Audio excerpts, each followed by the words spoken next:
For es una función en MATLAB que puede resultar un poco complicada o enredada para quienes no tienen mucha experiencia programando. Así que la idea de este video es presentarles su utilidad y su función de la forma más sencilla.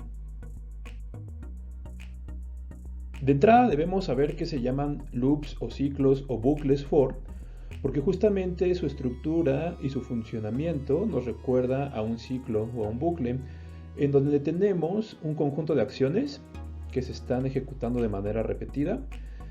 Y lo que es importante que entendamos es que estas acciones que se van a estar ejecutando una y otra vez, se van a ejecutar para el grupo de datos que nosotros declaremos en ese for. Por ejemplo, para los datos 1 a 3.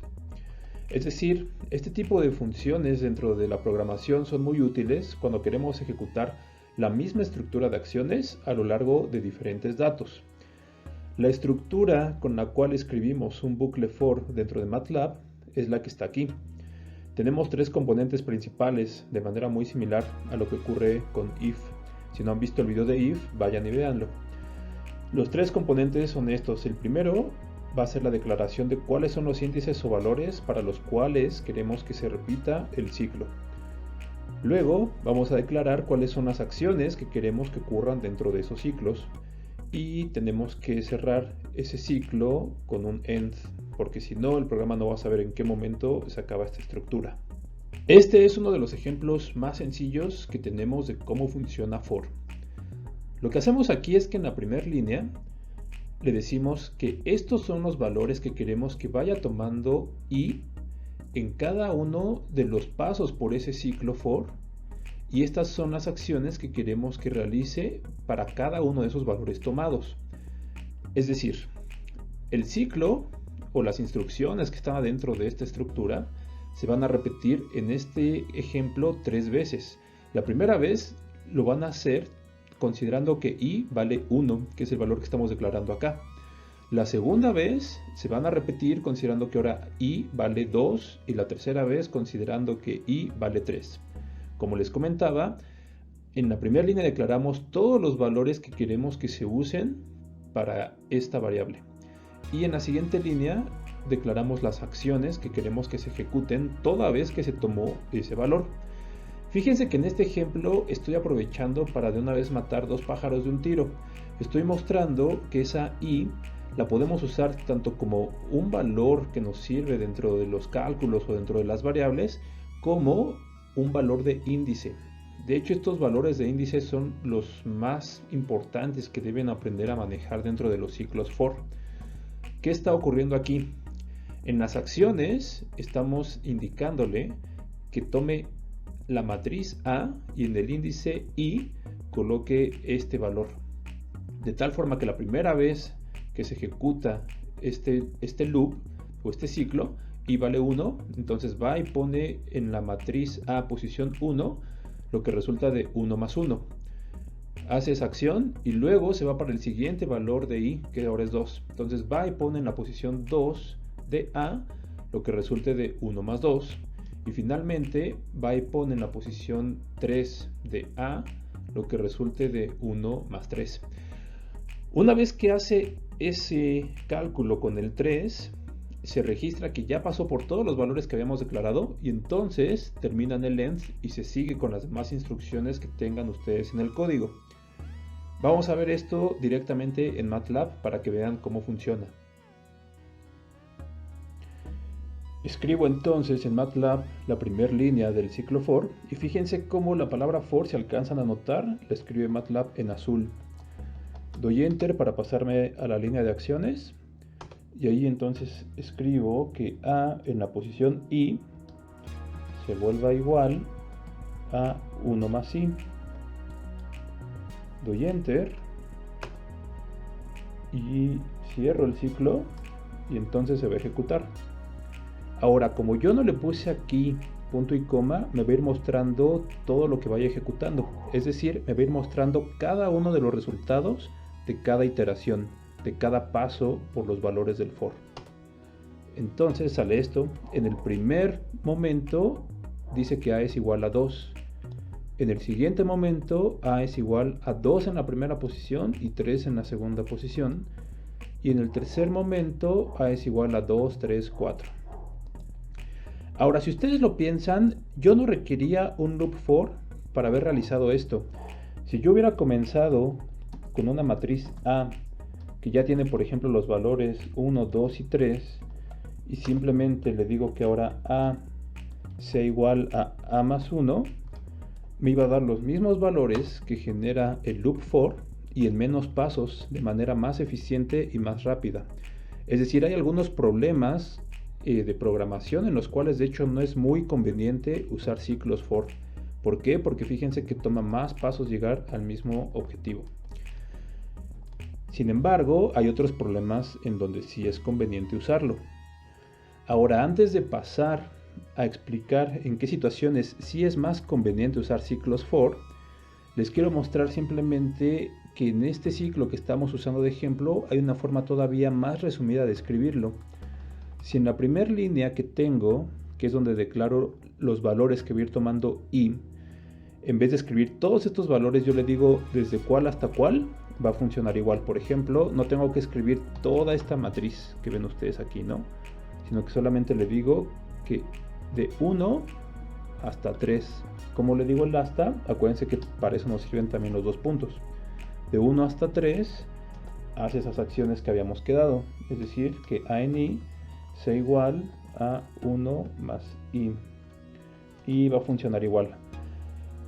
Esto es útil también porque le puedo decir que de hecho lo haga para muchos valores, por ejemplo de 1 hasta 30. No tengo que escribir todos esos valores. Y también le puedo decir que lo haga para determinados valores en un rango, no necesariamente para todos los que estén entre 1 y 30, ¿no? Por ejemplo, le podría decir que de 1 cada 5 hasta 30 haga que, vamos a inventar otra variable para que se carguen los valores en la variable nueva, que b en i sea igual simplemente a i. Y ahí está. Fíjense cómo se ve ahora b. Todos los valores que no caen dentro del rango que yo declaré se quedan en 0, y los valores que sí caen, es decir, del 1 hasta el 30, pero pasando de 5 en 5, es decir, el 1, el 6, el 11, etcétera, son los que sí calcula. Volvamos entonces a MATLAB para ver cuándo sí es conveniente usar ciclos for, a diferencia de resolver los problemas directamente con operaciones de matrices. Entonces, ¿cuándo sí nos conviene usar loops for? Una de las situaciones en las cuales es muy conveniente es cuando el cálculo dentro de cada una de las iteraciones depende de lo que se calculó, lo que ocurrió en la iteración previa. Aquí les pongo un ejemplo que puede ser demostrativo de esto. Imaginen que A ya existe y A tiene un valor de 2 en este ejemplo. Y luego vamos a tener un loop for que va a trabajar de esta manera. Lo que va a hacer es que para los valores de 1 hasta 3 va a realizar esta acción.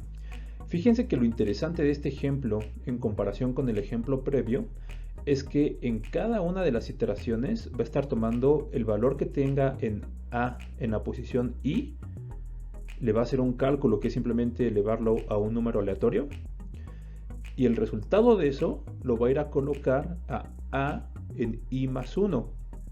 ¿Qué significa esto? Que cada una de estas iteraciones se va a ir a guardar en una posición de A, pero que para ser calculada requiere ya saber qué es lo que pasó en la posición previa de A respecto a lo que se está calculando.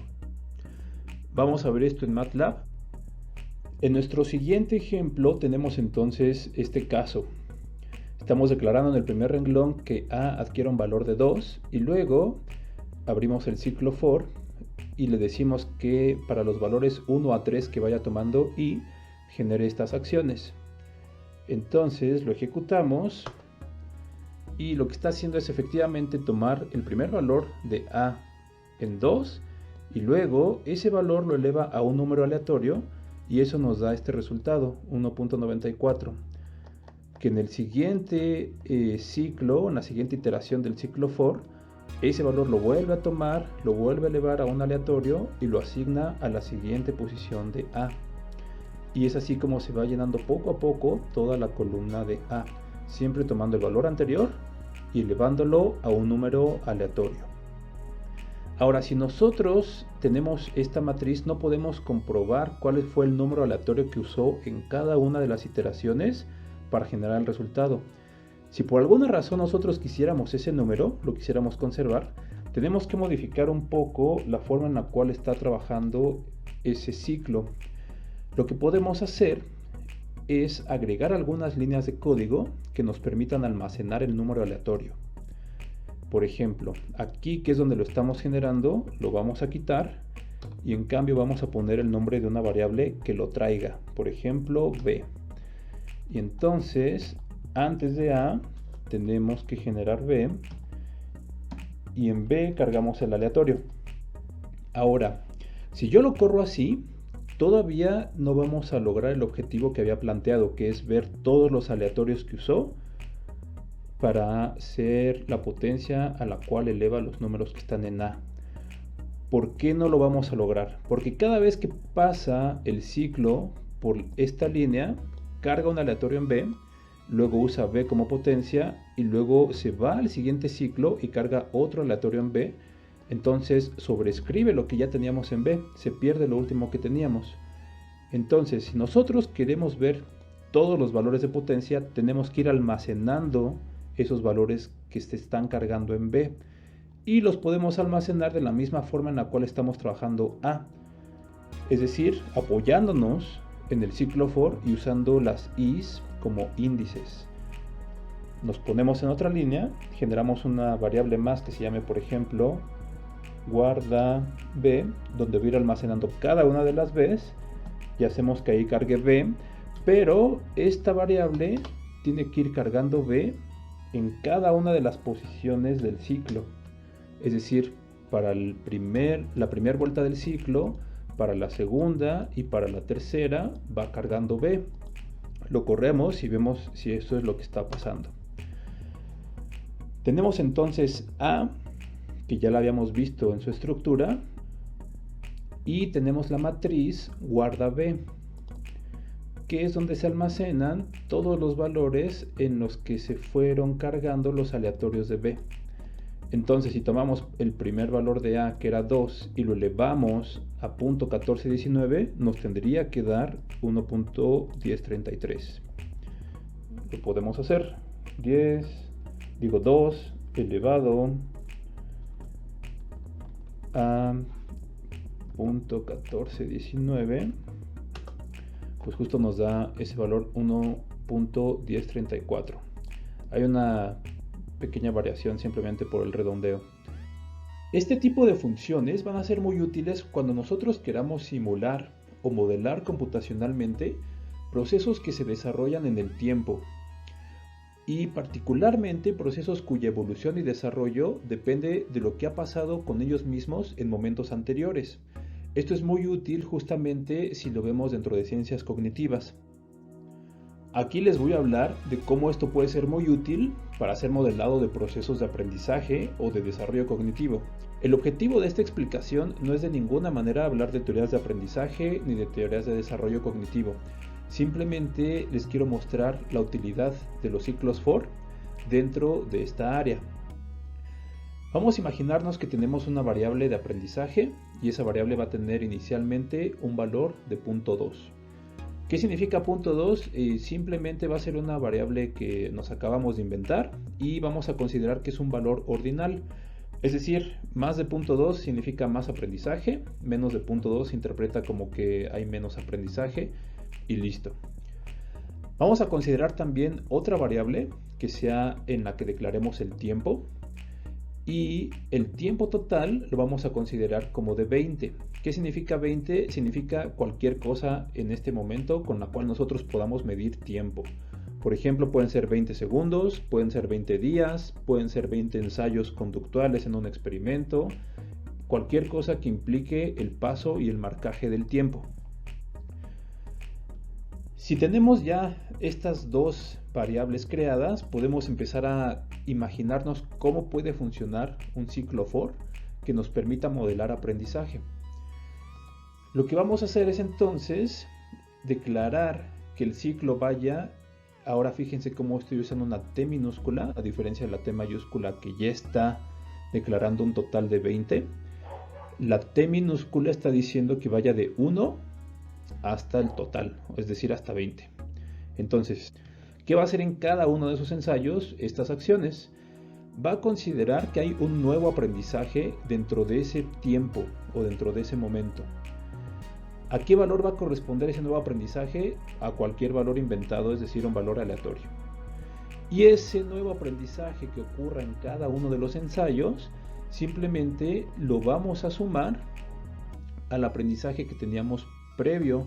Ahora, si bien esta ecuación es bastante simple y, como les repito, no está intentando capturar ninguna teoría de aprendizaje, sí representa la estructura general de prácticamente todas las ecuaciones de aprendizaje, en las cuales tenemos que el valor del aprendizaje nuevo, que sería el elemento que tenemos a la izquierda del signo de igual, va a ser igual al aprendizaje previo más una delta o un cambio, el cambio que haya ocurrido en el último momento. Eso es lo que está capturado en esta fórmula. Entonces aquí le decimos aprendizaje en el momento siguiente, es decir, en T más 1, y en el renglón, perdón, en la columna 1, haz que sea igual al aprendizaje que ya tenías en T más este nuevo aprendizaje que nos estamos inventando, que es un valor aleatorio de acá. Y listo. Este es el código entonces que les mostraba en la presentación. Lo ejecuto y entonces se almacena en la variable de aprendizaje cada uno de los momentos que se fue creando dentro del ciclo. Si la abrimos podemos confirmar eso. Vemos que empezó en punto 2, luego se fue a punto 99, 1.9 y va subiendo. Lo que es importante y les quiero acentuar es que cada uno de estos valores requirió del valor previo para poder calcular su valor actual. Ahora, podemos aprender de una vez que esto lo podríamos ver gráficamente si usamos la función plot. Si simplemente pedimos plot de la matriz que queramos plotear, en este caso aprendizaje, pues entonces nos genera esta curva. Realmente no es una curva, parece más bien una recta, ¿no? Esto es porque no estamos incorporando ninguna teoría de aprendizaje propiamente. Son números meramente inventados. Pero al menos ya estamos viendo cómo usar una estructura de programación que nos permita simular procesos que se desarrollan en el tiempo, y más adelante iremos viendo las formas más eficientes también para graficarlos. Esto es todo en el video de For. Nos veremos después para próximas entregas. Chao.